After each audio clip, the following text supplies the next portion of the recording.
नमस्कार विद्यार्थी मित्रों, मैं सागर चौहान और आज हम लोग पढ़ने जा रहे हैं पत्र लेखन। ठीक है। तो पत्र लेखन शुरू करने से पहले हम लोग जानते हैं पत्र लेखन के कितने प्रकार होते हैं। पत्र अनेक प्रकार के होते हैं।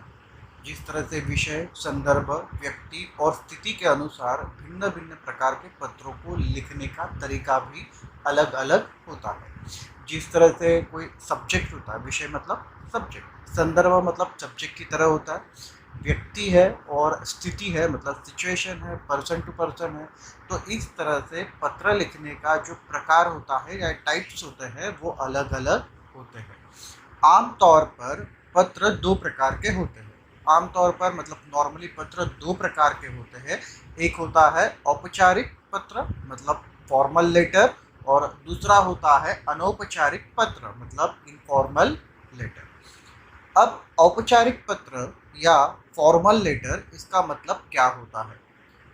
इस तरह के पत्रों में एक निश्चित कन्फर्म शैली का प्रयोग किया जाता है। मतलब उसकी जो शैली मतलब स्टाइल, जो पत्र लिखन करने का या पत्र लेखन करने का जो प्रकार होता है या स्टाइल होता है वो एक कन्फर्म होता है, कन्फर्म पैटर्न होता है। सरकारी, गैर सरकारी संदर्भों में औपचारिक स्तर पर भेजे जाने पत्र को औपचारिक पत्र कहा जाता है। जिस तरह से हमें किसी स्कूल को लेटर लिखना है, जैसे प्रिंसिपल है, टीचर है या कोई गवर्नमेंट ऑफिसर है, उसको पत्र लिखना है या प्राइवेट कंपनी है उसको पत्र लिखना है, तो हर एक का जो पत्र लेखन का जो स्टाइल होता है वो थोड़ा अलग होता है। और ऐसे पत्र को औपचारिक मतलब फॉर्मल लेटर कहते हैं।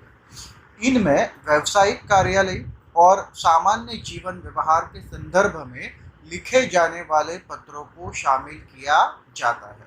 तो इन शॉर्ट, औपचारिक लेटर मतलब आप लोगों को ध्यान में रखना है ऑफिशियल लेटर या ऑफिस लेटर, जो हम लोग ऑफिस के अंदर भी दे सकते हैं, जो हम लोग एक स्कूल के अंदर भी दे सकते हैं, या जो हम लोग एक प्राइवेट कंपनी के अंदर भी देते हैं। बेसिकली औपचारिक लेटर के अंदर आता है सब्जेक्ट। तो आपको सिर्फ एक ध्यान में रखना है, जिस लेटर के अंदर सब्जेक्ट ये मेंशन किया जाता है तो उसे कहा जाता है औपचारिक लेटर या फॉर्मल लेटर। ठीक है। अब देखते हैं अनौपचारिक लेटर या इनफॉर्मल लेटर। इस तरह के पत्र निकट संबंधियों मतलब रिलेटिव्स तथा मित्रों को लिखे जाते हैं या फ्रेंड सर्कल को लिखे जाते हैं। इसमें पत्र पाने वाले तथा लिखने वाले के बीच घनिष्ठ संबंध होता है। मतलब इस तरह के जो पत्र होते हैं ना, तो आपके पिताजी है या माताजी है या बड़े भाई है, बड़ी बहन है, या आपके अंकल है, आंटी है, तो ऐसे जो रिलेटिव्स होते हैं तो उनको ये पत्र लिखा जाता है, तो उसे कहते हैं अनौपचारिक। मतलब क्या, ये इनफॉर्मल होता है, इसके अंदर बहुत सारी औपचारिकता दिखानी नहीं पड़ती। जैसे अगर आप माँ को कुछ बात कहते हैं तो आप थोड़ी माँ से परमिशन लेते हैं और उसके बाद आप बात कहते हैं, नहीं ना। या अगर आपको कुछ चाहिए या आपको भूख लगी है, कुछ खाना है, तो आप माँ की परमिशन नहीं लेते, आप डायरेक्टली माँ को बोलते हैं मुझे ये चाहिए। करेक्ट है। तो उसी तरह से अनौपचारिक लेटर के अंदर सब्जेक्ट नहीं होता या परमिशन या रिक्वेस्ट या विनंती, ये सारी चीज़ें नहीं होती, तो ऐसे लेटर्स को कहा जाता है अनौपचारिक लेटर। इन पत्रों की विषय वस्तु निजी व घरेलू होती है, मतलब ये पर्सनल होता है, फैमिली मैटर का होता है। इनका स्वरूप संबंधों के आधार पर निर्धारित होता है। अब ये जो अनौपचारिक लेटर होता है ना, तो उसका जो स्वरूप होता है, स्कोप होता है, या लिखने का जो फॉर्मेट होता है, वो निर्धारित होता है कि आपका जो आप जिसको पत्र लिख रहे हैं उसके साथ कैसा संबंध है। इन पत्रों की भाषा शैली मतलब इसकी जो स्टाइल है में कोई औपचारिकता नहीं होती, मतलब फॉर्मेलिटीज आपको दिखानी नहीं पड़ती। इनमें आत्मीयता का भाव व्यक्त होता है। आत्मीयता मतलब क्या, एक प्यार होता है। ठीक है। तो इस तरह से आपको पत्र लेखन के अंदर दो प्रकार है, एक होता है औपचारिक और दूसरा होता है अनौपचारिक। तो सबसे पहले हम लोग जानेंगे औपचारिक लेटर मतलब क्या होता है। ठीक है। तो औपचारिक पत्र शुरू करते हैं।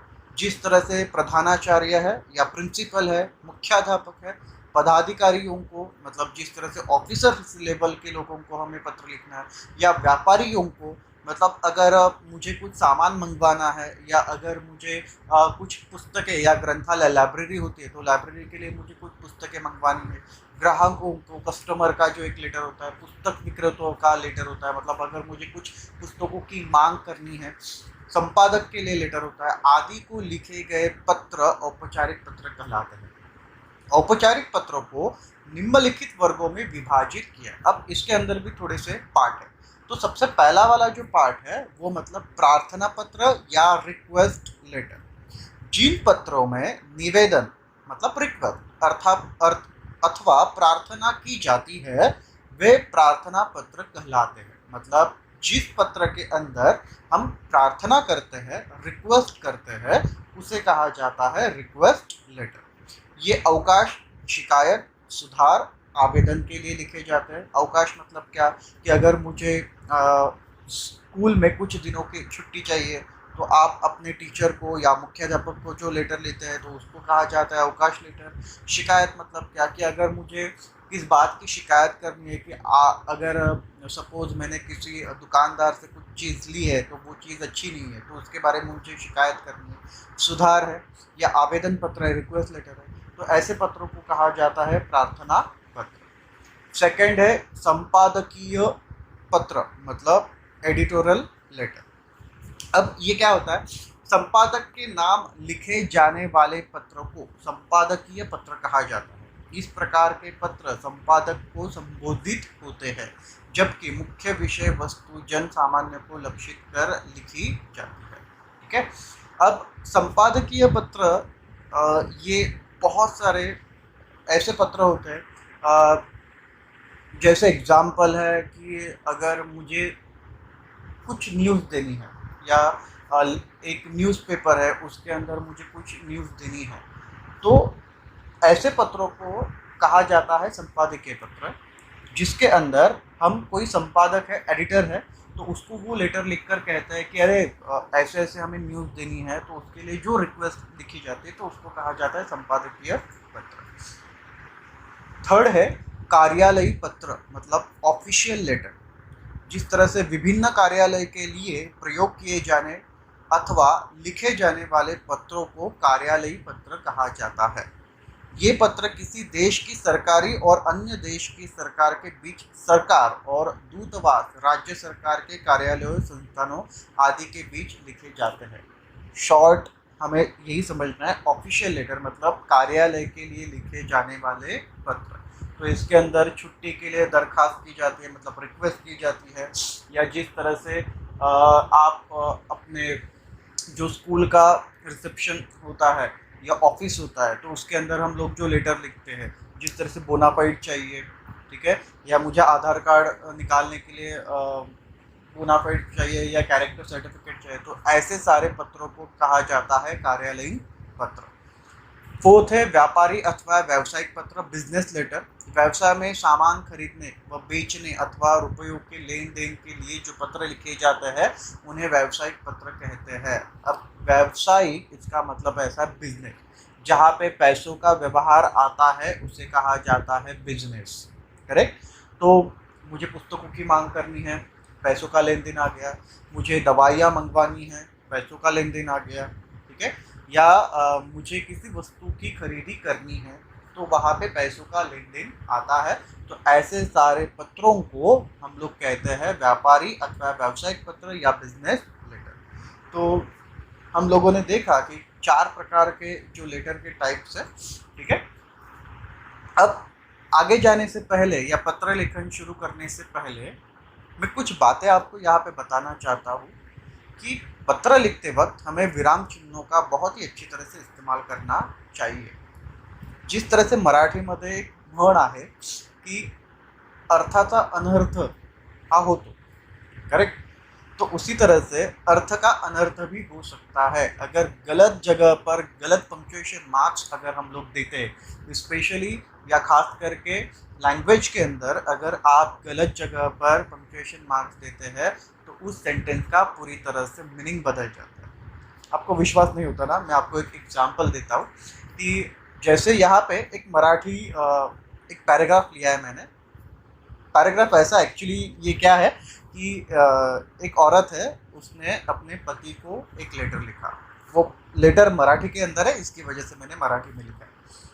तुमची आठवण येते, फुल स्टॉप है, रेड वाले साइन देखते जाइए या पंक्चुएशन मार्क्स देखते जाइए। मैत्रिणीला मुलगा झाला, आजीला दम्याचा त्रास होतो, अस्थमा, कुत्रीला 4 पिले झालेत, दादाला दाढी करताना ब्लेड लागले, वहिनीला दवाखान्यात ॲडमिट केले, बकरीला 1000 रुपयात विकले, आत्याला नमस्कार। ठीक है, तो ये लेटर है। तो ये लेटर उस औरत ने अपने पति को लिखा है, पर उस औरत का प्रॉब्लम ये है कि उसको पंक्चुएशन मार्क्स अच्छी तरह से लिखने के लिए या देने के लिए नहीं आते। तो उसने जो पंक्चुएशन मार्क्स दिए हैं वो देखिए, और उस लेटर को कैसे अर्थ का अनर्थ हो गया है वो भी देखिए। अब पंक्चुएशन मार्क्स के ऊपर आप ध्यान दीजिए। तुमची आठवण येते मैत्रिणीला, मुलगा झाला आजीला, दम्याचा त्रास होतो कुत्रीला, 4 पिले झालीत दादाला, दाढी करताना ब्लेड लागले वहिनीला, दवाखान्यात ॲडमिट केले बकरीला, 1000 रुपयात विकले आत्याला नमस्कार। तो आपको अभी समझ में आया होगा कि कोई भी चीज़ लिखते वक्त पंक्चुएशन मार्क्स का कितना इम्पोर्टेंट होता है। एक्चुअल लेटर क्या था और पंक्चुएशन मार्क्स गलत देने की वजह से उस लेटर का पूरा जो भी अर्थ है, मीनिंग है, भावार्थ है, वो पूरी तरह से चेंज हो गया। तो इसकी वजह से लेटर लिखते वक्त आपको पंक्चुएशन मार्क्स के ऊपर अच्छी तरह से ध्यान देना है। इसकी वजह से मैंने ये जानबूझकर पैराग्राफ दिया है। ठीक है, मजाक का पार्ट हो गया, हम लोग आगे जाएंगे और लेटर को शुरू करेंगे। अब पत्र लेखन करते वक्त 2 चीज़ें हमें ध्यान में रखनी है, एक मतलब टू और फ्रॉम। अब टू मतलब क्या होता है, तो सेवा में या प्रति। ठीक है, हिंदी में सेवा में भी लिख सकते हैं या प्रति भी लिख सकते हैं। और फ्रॉम मतलब क्या होता है, प्रेषण। ओके, अब ये षटकोण का है, तो ये श कैसा है वो ध्यान से देखिए। ओके, तो उसी तरह से प्रति, टू मतलब प्रति या सेवा में, फ्रॉम मतलब प्रेषण। अब टू मतलब क्या होता है, जिसे पत्र भेजना है उस व्यक्ति को टू कहा जाता है। मतलब मैं अगर पत्र लिख रहा हूँ और मुझे आप लोगों को पत्र भेजना है, तो आप क्या हो गए, टू, और मैं क्या हो गया, फ्रॉम। जो पत्र लिख रहा है, मतलब मैं पत्र लिख रहा हूँ, तो मैं हो गया फ्रॉम। ठीक है, तो टू और फ्रॉम का मीनिंग आप यहाँ पे समझ लीजिए। टू मतलब क्या होता है, जिसको हमें पत्र भेजना है, और फ्रॉम मतलब क्या होता है, जो पत्र लिख रहा है उसे कहा जाता है फ्रॉम। ओके, अब एड्रेस के अंदर भी टू और फ्रॉम का इम्पोर्टेंट है। ठीक है, तो टू मतलब जिसको हमें पत्र भेजना है उसका एड्रेस तो हमें लिखना ही है। अगर उसका एड्रेस नहीं लिखा तो पत्र कहाँ पे जाएगा, वो फिर से हमें लौट कर आएगा। ठीक है, या रिटर्न आएगा। अब फ्रॉम का एड्रेस क्यों लिखना है, मतलब अपना एड्रेस क्यों लिखना है, क्योंकि अगर सपोज वो व्यक्ति वहाँ पे नहीं है या उसे लेटर नहीं मिला, तो वो लेटर हमारे पास फिर से आना चाहिए। इसकी वजह से हमें फ्रॉम का एड्रेस भी लिखना पड़ता है। तो हमें ध्यान देना है कि लेटर के अंदर ये 2 चीज़ें सबसे इम्पोर्टेंट होती है, टू और फ्रॉम का एड्रेस। एक बार मैं फिर से रिवाइज करता हूँ। टू मतलब जो पत्र, जिसको पत्र लिखना है वो टू हो गया, और फ्रॉम मतलब जो पत्र लिख रहा है उसे फ्रॉम कहा जाता है। ठीक है, अब आपका क्वेश्चन है, क्वेश्चन इस तरह से है। लेटर हम लोग शुरू कर रहे हैं। क्वेश्चन देखिए, निम्नलिखित जानकारी पर आधारित पत्र तैयार कीजिए। क्वेश्चन है, ओंकार अनीता आप्टे, मतलब वो लड़का भी हो सकता है या लड़की भी हो सकती है। ये आपको लेटर सपोज एग्ज़ाम के लिए आया है, ऐसे ध्यान में रख कर आप यहाँ पे सुनिए। 27 लताकुंज, सदाशिवपेठ, पुणे से व्यवस्थापक नवयुवक स्पोर्ट्स कोल्हापुर को निम्नलिखित खेल की सामग्री मंगाते या मांगती हुए पत्र लिखता या लिखती है। सामग्री है, अब देखो यहाँ पे सामग्री भी दी गई है और संख्या भी दी है। बैट मतलब बैट 3, पैड 8, ग्लोव्स 8, गेंद मतलब बॉल 6, और गार्ड्स 4, और स्टंप्स है वो 12। ये स्पोर्ट्स की सामग्री, खेल की सामग्री। अब यहाँ पे टू का एड्रेस दिया है, अब टू का एड्रेस देखिए क्या है। टू मतलब जिसे पत्र भेजना, हाँ, सेवा में, व्यवस्थापक नवयुवक स्पोर्ट्स कोल्हापुर। ठीक है, यहाँ पे देखिए, अगर यहाँ पे आप ध्यान देंगे तो यहाँ पे आपका आता है टू का एड्रेस। फिर आता है आपका फ्रॉम का एड्रेस, वो क्या है, प्रेषक मतलब ओंकार अनीता आपटे 27 लता कुंज सदाशिवपेट पुणे। और आपका आता है यहाँ पे सब्जेक्ट, खेल की सामग्री मंगवाने हेतु। तो देखो बच्चों, यहाँ पे एक क्वेश्चन के अंदर 3 आंसर आपको लिखे। अब ये आंसर में क्यों कह रहा हूँ, इसका मैं बाद में आपको आंसर देता हूँ। ठीक है, क्योंकि इसके ऊपर आपको मार्क्स मिलते हैं। ओके, तो देखो आपको टू का एड्रेस मिला, फ्रॉम का एड्रेस मिला, और यहाँ पे आपको एक सब्जेक्ट। अब थोड़ा सा यहाँ पे ध्यान दीजिए, ये जो दिख रहा है वो पंक्चुएशन मार्क्स है, इसके ऊपर ध्यान। अब ये पंक्चुएशन मार्क्स, इसका मतलब ऐसा है कि यहाँ से यहाँ तक एक लाइन के अंदर आएगा, यहाँ से यहाँ तक एक लाइन के अंदर आएगा, और यहाँ से यहाँ तक एक लाइन के अंदर आएगा, यहाँ से यहाँ तक एक लाइन के अंदर आएगा। तो जहाँ पे स्वल्प विराम है या कॉमा है, वो एक एक लाइन के अंदर आएगा, ये आपको ध्यान में रखना।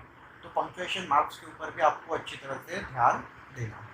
ठीक है, अब हम लोग लेटर शुरू करेंगे। या आपका नोटबुक का पेज है, तो पत्र लेखन शुरू करते हैं। तो सबसे पहले मैंने लिखी है दिनांक। जो भी आपको दिनांक है, आज की दिनांक लिख सकते हैं या कभी भी की भी दिनांक लिख सकते हैं, पर साल इसी साल का जो प्रेजेंट साल है वो आपको डालना, ईयर। ओके, फिर आता है आपका प्रति का एड्रेस, मतलब जिसको पत्र भेजना है, व्यवस्थापक। तो यहाँ पे आपको क्या लिखना है, माननीय व्यवस्थापक। गलती से मैंने मतलब माननीय लिखना भूल गया, तो आप वहाँ पे आपको माननीय ये शब्द लिखना।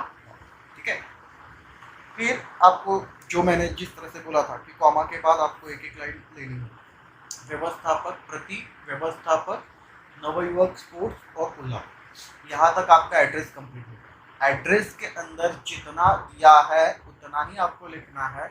अगर एड्रेस के अंदर पिन कोड नहीं दिया है तो आपको पिन कोड लिखना नहीं है। ठीक है, फिर आपका आता है विषय। विषय है खेल सामग्री मंगाना या मंगवाने हेतु। और विषय लिखने के बाद बराबर अच्छी तरह से आपको क्या करनी है, अंडरलाइन करनी है। ठीक है, फिर आगे जाएंगे। आगे आपको लेटर लिखना शुरू करना है, तो इसकी वजह से आपको क्या लिखना है, महोदय। तो ये कंपलसरी लिखना है, महोदय। ठीक है, फिर आपका लेटर शुरू होता है। आपका सूची पत्र प्राप्त हुआ, आभार। सूची पत्र मतलब क्या, पैम्पलेट होगा या जिस तरह से लिस्ट होगी तो उसे कहा जाता है सूची पत्र। मुझे अपने मोहल्ले की क्रिकेट टीम के लिए, अब ये जो है मोहल्ले का जो क्लब हाउस होता है या क्लब होता है, तो उसके क्रिकेट टीम के लिए हमें कुछ चीज़ें मंगवानी है। सामग्री मतलब वस्तु या गुड्स, थिंग्स, आवश्यकता है। यह पत्र प्राप्त होते ही निम्नलिखित खेल सामग्री उपरयुक्त पते पर, मतलब जहां मुझे फ्रॉम का एड्रेस मिलता है उस पते पर भेजने की कृपा करें। यथोचित कमीशन मतलब जो भी हमें कमीशन मिलता है या डिस्काउंट मिलता है वह हमें अवश्य दें। ठीक है, आपके नियमों के अनुसार, रूल्स रेगुलेशन के अनुसार 500 रुपये की पेशगी मतलब क्या, advance demand draft, DD. Demand draft मतलब क्या होता है, डीडी का इस पत्र के साथ भेजा है। शेष रकम सामान मिलते ही ऑनलाइन आपको भेज दी जाएगी। अब आप लोगों को मालूम है, आप गूगल पे कर सकते हैं या बहुत ऐसे सारे ऑप्शंस होते हैं जिसके आधार पर हम लोग ऑनलाइन पेमेंट कर सकते हैं या ऑनलाइन ट्रांजैक्शन हो सकता है। तो इसकी वजह से सबसे पहले हमें एडवांस देना है। वो एडवांस तो जो भी सामान होता है उसके आधा हिस्सा आप दे सकते हैं, या 500 रुपये या 1000 रुपये, जो भी एडवांस आप दे सकते हैं।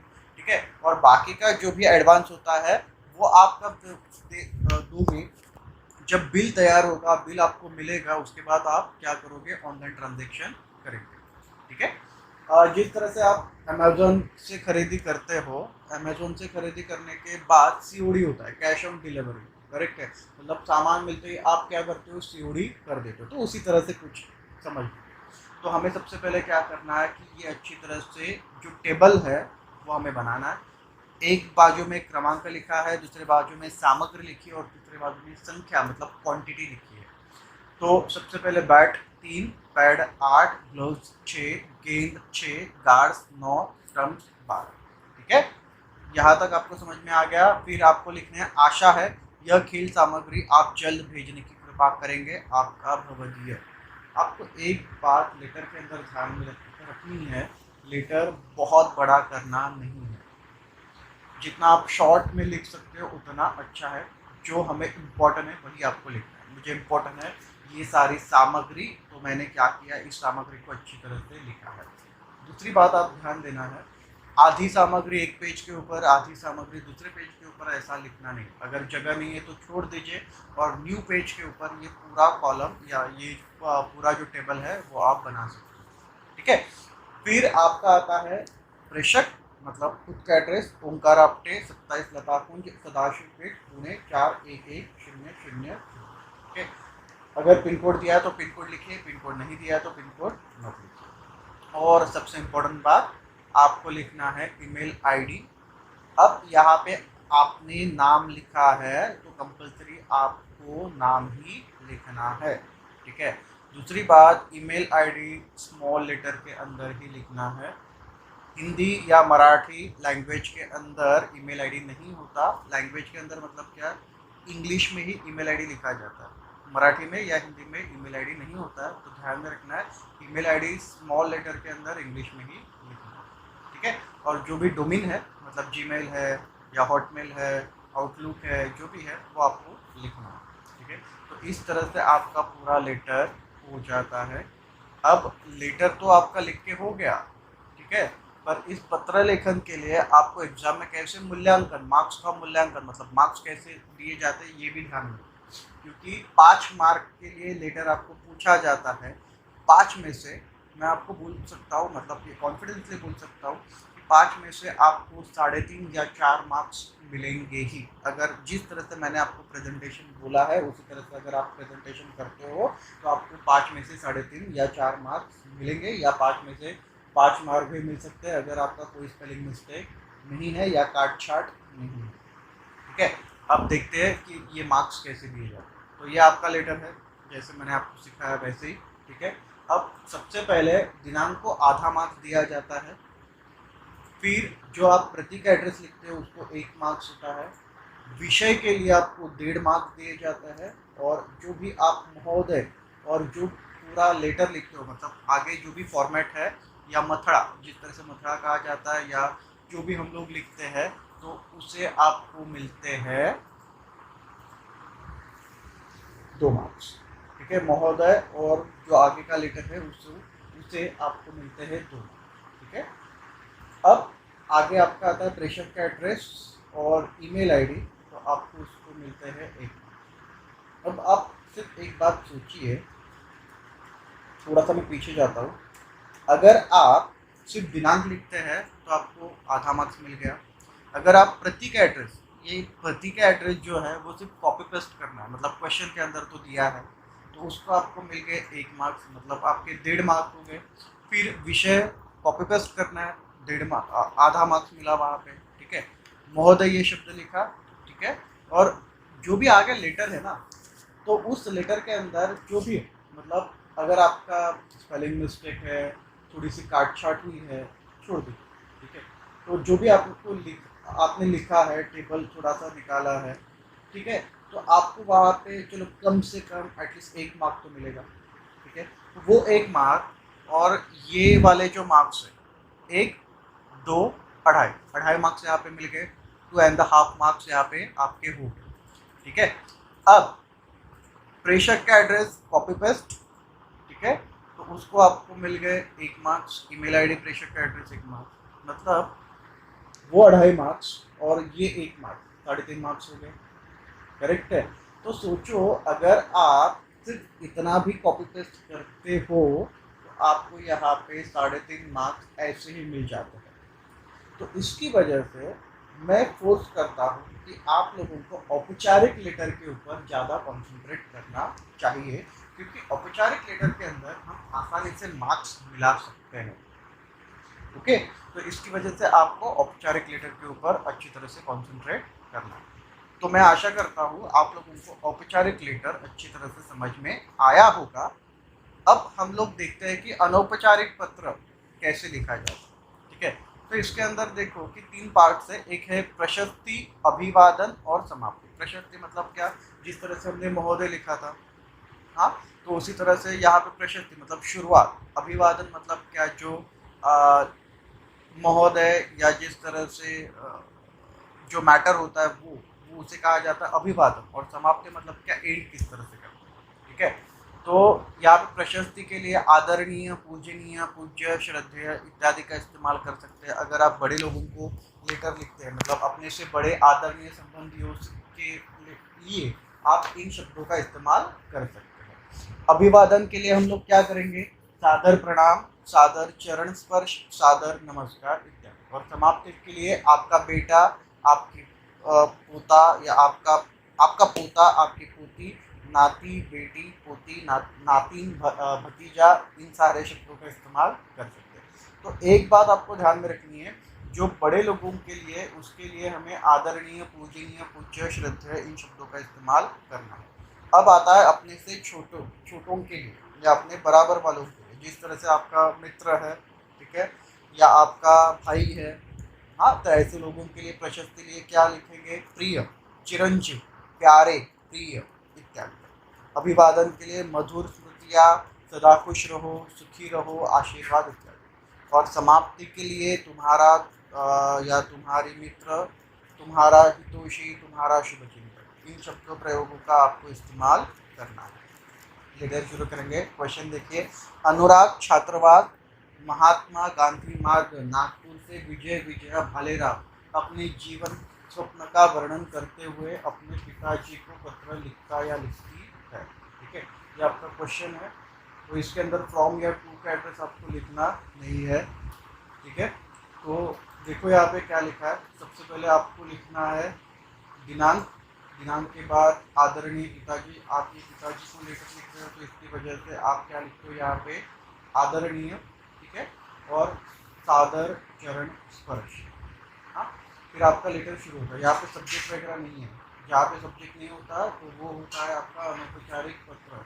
आप अपने फैमिली वालों से या आपके रिलेटिव्स से कभी भी परमिशन नहीं लेते, तो इसकी वजह से ये है अनौपचारिक लेटर। आपका पत्र प्राप्त हुआ, बड़ी प्रसन्नता हुई, मतलब खुश हुआ। यहाँ मेरा मन लग रहा है या लग गया है।